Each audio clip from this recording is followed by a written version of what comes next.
ब्रह्म पुराण मुनियों का भगवान के अवतार के संबंध में प्रश्न और श्री व्यास जी द्वारा उसका उत्तर। मुनि बोले, पुरुषोत्तम व्यास जी, आपने भारतवर्ष में पुरुषोत्तम क्षेत्र में अद्भुत गुणों का वर्णन किया है। उस क्षेत्र में उस महात्म्य को सुनकर हमें बड़ी प्रसन्नता हुई। हमारे मन में बहुत दिनों से एक संदेह है, उसका निवारण करने के वाला आपके सिवा कोई दूसरा नहीं है। इस भूतल पर श्री कृष्ण, बलदेव और सुभद्रा के अवतार का रहस्य सुनना चाहते हैं। वीरवर श्री कृष्ण बलभद्र किस लिए अवतरित हुए और वे वासुदेव पुत्र होकर नंद के घर में क्यों रहे? यह मत्स्य लोक सर्वथा निसार है। इसमें अधिकतर दुखी दुख भरा हुआ है। यह पानी के बुलबुले के भांति अत्यंत चंचल और क्षणभंगुर है। इसकी भयंकरता इतनी बड़ी हुई है कि इसका विचार आते ही रोंगटे खड़े हो जाते हैं। ऐसे संसार में उन्हें जन्म ग्रहण करने की क्या आवश्यकता थी? इस भूतल पर अवतरित होते हो उन्होंने जो जो लीलाएं की, उनका विस्तार पूर्वक वर्णन कीजिए। उसका संपूर्ण चरित्र अद्भुत और अलौकिक है। भगवान संपूर्ण देवताओं के स्वामी, सूर्यश्रेष्ठ और पृथ्वी उत्पन्न करने वाले तथा अविनाशी परमात्मा है। उन्होंने अपने दिव्य स्वरूप मनुष्यों के बीच कैसे प्रकट किया? जो भगवान संपूर्ण जगम्य प्राणियों की गति है, वे मानव शरीर में कैसे आए? इसे देवता और दैत्य भी बड़े आश्चर्य की बात मानते हैं। महामुने, आप भगवान विष्णु के आश्चर्यजनक अवतार की कथा सुनाइए। भगवान बल पराक्रम विख्यात और उनके तेज का कोई माप नहीं है और अपने अलौकिक चित्रों के द्वारा आश्चर्य जान पड़ते हैं। आप उनके तत्व का वर्णन कीजिए। भगवान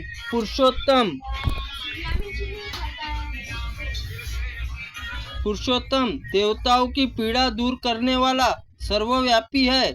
जगत के रक्षक सर्वलोक महेश्वर है। संसार की सृष्टि पालन संहार सब वे ही करते हैं। वे ही सब लोगों के सुख देने वाले हैं। अक्षय सनातन अनंत क्षय वृद्धि रहित निर्लेप निर्गुण सूक्ष्म निरावरकर निरंजन समस्त उपाधियों से रहित सत्ता मात्र रूप से स्थित अविकारी विभु नित्य अचल निर्मल व्यापक नित्य तुप्त निरामय तथा शाश्वत परमात्मा है। सतयुग में उनका विशुद्ध हरि नाम सुना जाता है। देवताओं में वे वैकुंठ और मनुष्य में श्री कृष्ण नाम से विख्यात है। उन्हीं परमेश्वर भूत और भविष्य लीलाओं में जिनका रहस्य अत्यंत गहन है, हम वह सुनना चाहते हैं। व्यास जी बोले, संपूर्ण देवताओं के स्वामी, सबकी उत्पत्ति के कारण, पुराण पुरुष, सनातन अविनाशी चतुर्विह स्वरूप, निर्गुण गुण रूप, परम महान, परम गुरु, वर्णेय, असीम विज्ञान और देवता आदि प्रियतम उन भगवान विष्णु को मैं नमस्कार करता हूँ, जिनसे लघु और जिनसे महान कोई दूसरा नहीं है। जिन अजन्मा प्रभु संपूर्ण चराचर जगत को व्याप्त कर रखा है, जो अविभार्व तिरोजय भाव दुष्ट अदुष्ट विलक्षण है, सृष्टि और संहार को भी जिनका स्वरूप बतलाया गया है, उन आदिदेव परम ब्रह्मा परमात्मा को मैं समाधि द्वारा प्रणाम करता हूँ, जो संपूर्ण विकारों के रहित शुद्ध नित्य सदा एक रूप रहने वाले और विजयी है। उन परमात्मा विष्णु के नमस्कार करता हूँ, जो हिरण्यगर्भ हरि शंकर तथा वासुदेव कहलाते हैं जिनके समस्त प्राणियों का तरन तारण होता है, जो सृष्टि पालन और संहार करने वाले हैं, उन भगवान को नमस्कार करता हूँ, जो एक होते हुए भी अनेक रूपों में प्रकट होते हैं, स्थूल सूक्ष्म व्यक्त अव्यक्त जिनके स्वरूप है और जो मोक्ष के कारण है, उन भगवान विष्णु को मैं नमस्कार करता हूँ, जो जन्ममय जगत सृष्टि पालन संहार मूल कारण है, उन परमात्मा भगवान को विष्णु को नमस्कार करता हूँ, जो सूक्ष्म से सूक्ष्मतर संपूर्ण विश्व के आधारभूत समस्त प्राणियों के भीतर विराजमान है। अपनी महिमा से कभी च्युत न होने वाले भगवान पुरुषोत्तम को प्रणाम करता हूँ, जो वास्तव में अनंत निर्मल ज्ञान स्वरूप होते हुए भी भ्रम पूर्वक दृष्टि से कारण भिन्न भिन्न पदार्थों के रूप में दिखाई देते हैं, जिनका आदि नहीं, जो संपूर्ण जगत में ईश्वर अजन्मा अक्षय अविनाशी, उन भगवान हरि को नमस्कार करके उनसे अवतार की कथा आरंभ करता हूँ। पूर्व काल में दक्ष आदि श्रेष्ठ मुनियों ने पूछने पर कमल योनि भगवान ब्रह्मा से जो कुछ कहा था, वही मैं आप लोगों से कहूँगा। जो आप चारों मुखों और रुक साम आदि चारों वेदों में उच्चारण करके तीनों लोकों को पवित्र करते हैं, जिनका प्रादुर्भाव एकावर्ण जल से भरा हुआ है, असुरन जिनके यज्ञों का लोप नहीं कर पाते, और उन भगवान ब्रह्मा जी को प्रणाम करके उन्हीं की कही हुई कथा आरंभ करता हूँ, जिनकी सृष्टि के उद्देश्य से धर्म आदि प्रकट किया है। उसी अव्यक्त जन्मा ब्रह्मा जी संपूर्ण मत ही मैं वर्णन करूँगा।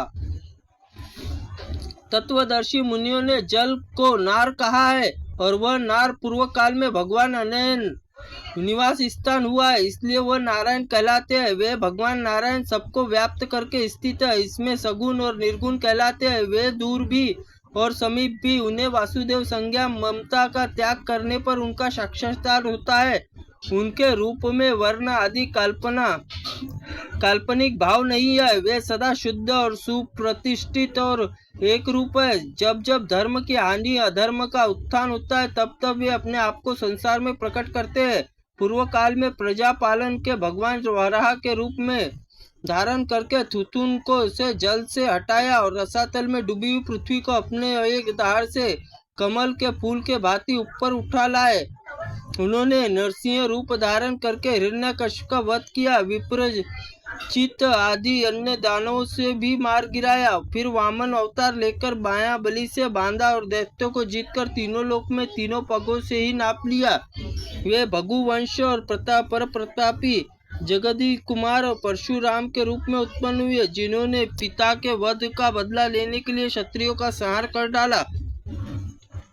उन्हें भगवान के अत्रि कुमार प्रतापी दत्तात्रेय के रूप में अवतरित महात्मा अलर्क और अष्टांग योग के उपदेश दिया। त्रेता में दशरथ नंदन श्री राम के रूप में प्रकट होकर उन्होंने त्रिभुवन भय देने वाले रावण से युद्ध संहार किया। प्रलय काल में जब सृष्टि एकावर्ण निर्मल हो गई, उस समय देवताओं से देवता जगतपति श्री विष्णु के 1 सहस्त्र युगों तक शेषनाग शैया पर सोते रहे। वास्तव में योग निद्रा आश्रय ले अपनी योग महिमा से स्थित हो गए थे। संपूर्ण चराचर जगत को उन्होंने अपने उदर में स्थापित कर रखा था। जनलोक निवासी सिद्ध महर्षि उनकी स्तुति करते थे। उस समय नाभि से एक कमल प्रकट हुआ और दिशा रूप पत्रों से सुशोभित अग्नि सूर्य के समान तेजोमय और पर्वत रूपी कंकरों केसरों से अलंकृत था। स्वर्णमयी मेरुगिरी पर जिनका केसर मध्य भाग था और वह कमल पितामह ब्रह्मा जी सुंदर गृह था, उसी में 4 मुख वाले देवादिदेव ब्रह्मा जी प्रकट हुए। उस समय भगवान विष्णु के कानों से मैल से 2 महाबली महापराक्रमी दानव उत्पन्न हुए, जो ब्रह्मा जी को मार डालने के लिए उद्गत हो गए। उनका नाम मधु और कैटप था। भगवान समुद्र रूपी शयन गृह से उठकर उन दोनों के दुर्दय दैत्यों का वध किया और तथा भगवान शंकर असंख्य लीला है, जिनकी गणना नहीं की जा सकती। इस समय अजन्मा भगवान जिस पर अवतार पर प्रसंग चल रहा है, वह मथुरा में हुआ। इस प्रकार भगवान सात्विक मूर्ति है, वहीं अवतार धारण करती है और प्रद्युम्न नाम से विख्यात है।